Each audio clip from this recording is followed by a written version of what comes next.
दोस्तों, महात्मा बुद्ध के विषय में कौन नहीं जानता। वह हमारी पृथ्वी पर ऐसे महामानव हैं जिन्होंने इस संसार को जीने की एक नई राह दिखाई। अपने त्याग, तप, संयम और ज्ञान के बल पर लोगों में छुपी शक्तियों को उजागर किया। समाज में फैले अंधविश्वास, जाति पाति से ऊपर उठकर महात्मा बुद्ध ने अपना संपूर्ण जीवन लोगों के लिए समर्पित कर दिया। इसी संबंध में बुद्ध के जीवन से जुड़े कुछ ऐसे किस्से जिन्हें शायद ही आप जानते हों, उन्हें आप इस वीडियो में जान पाएंगे। तो चलिए वीडियो शुरू करते हैं। महात्मा बुद्ध, जिनका जन्म 563 ईसा पूर्व में ब्यास नदी के किनारे हुआ था। इनके पिता शुद्धोधन, जो कि शाप के गढ़ के राजा कहलाते थे।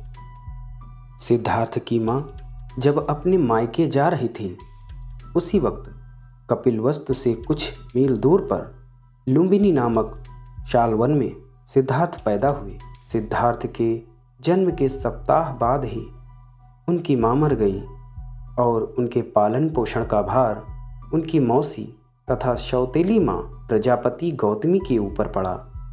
तरुण सिद्धार्थ को संसार से कुछ विरक्त तथा अधिक विचार मग्न देखकर राजा शुद्धोधन को डर लगा कि कहीं उनका लड़का भी साधुओं के बहकावे में आकर घर न छोड़ जाए।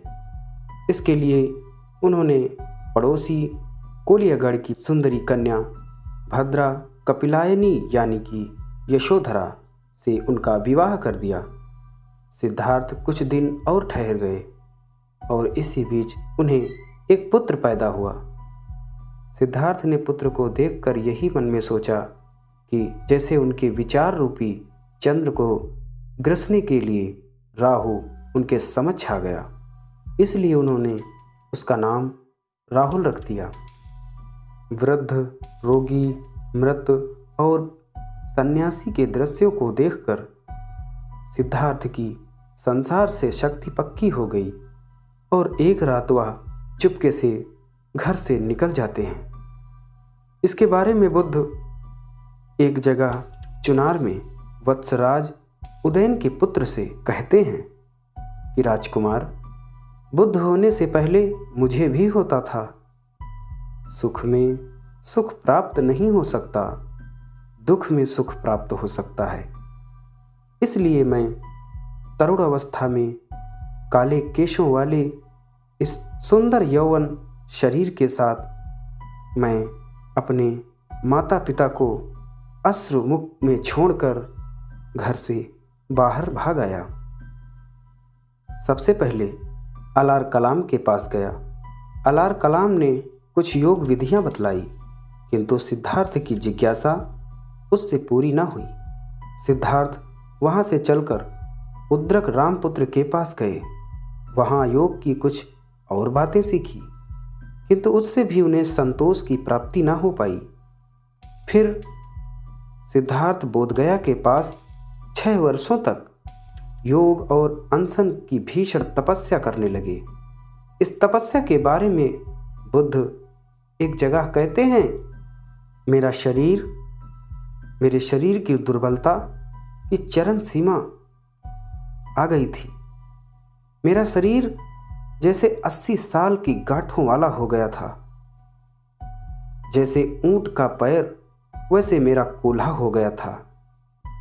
जैसे ऊंची नीची पाती वैसे ही पीठ के कांटे हो गए थे। जैसे साल की पुरानी कड़ियाँ टेढ़ी मेढ़ी होती हैं, वैसे ही मेरी पसलियाँ हो गई थी। जैसे गहरे कुएं में तारा वैसे ही मेरी आंखें दिखाई देती थी।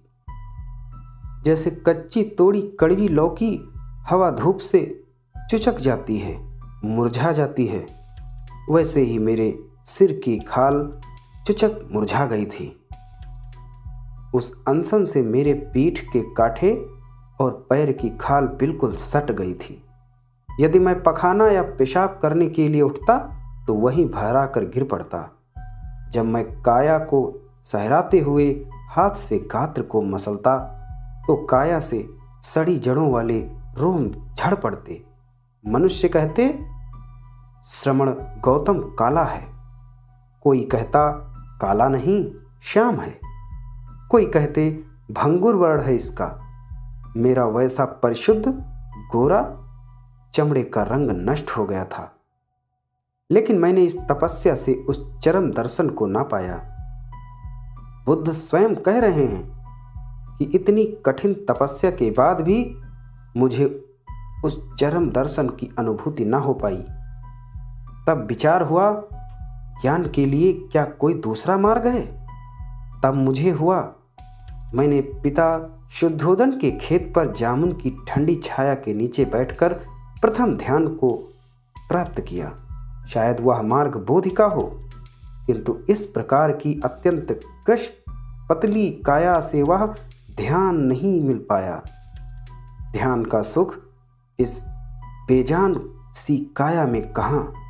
फिर मैं स्थूल आहार दाल भात ग्रहण करने लगा। उस समय मेरे पास 5 भिक्षुक रहा करते थे। जब मैं स्थूल आहार ग्रहण करने लगा तो 5 भिक्षुक उदासीन हो गए और छोड़कर चले गए। आगे की जीवन यात्रा के बारे में बुद्ध एक जगह स्वयं कहते हैं, मैंने एक रमणीय भूभाग में वन खंड में एक नदी निरंजना को बहते देखा। उसका घाट रमणीय और श्वेत था।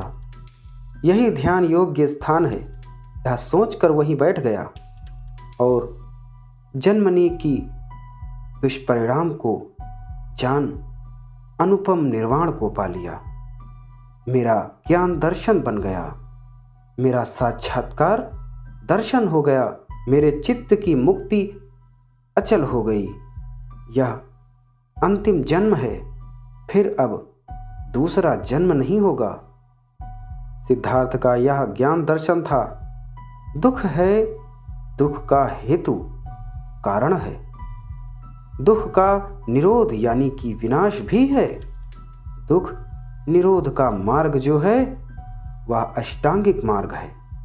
सिद्धार्थ ने 29 वर्ष की आयु में घर छोड़ा। 6 वर्ष तक योग तपस्या करने के बाद ध्यान और चिंतन द्वारा 63 वर्ष की आयु में बोधि यानी कि ज्ञान को प्राप्त कर वह बुद्ध हुए।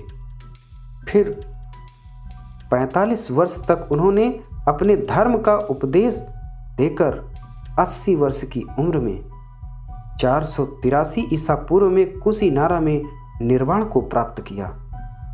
यह महात्मा बुद्ध की जीवनी रही। आगे के वीडियो में हम बुद्ध से संबंधित और जानकारी प्राप्त करेंगे। तब तक के लिए धन्यवाद।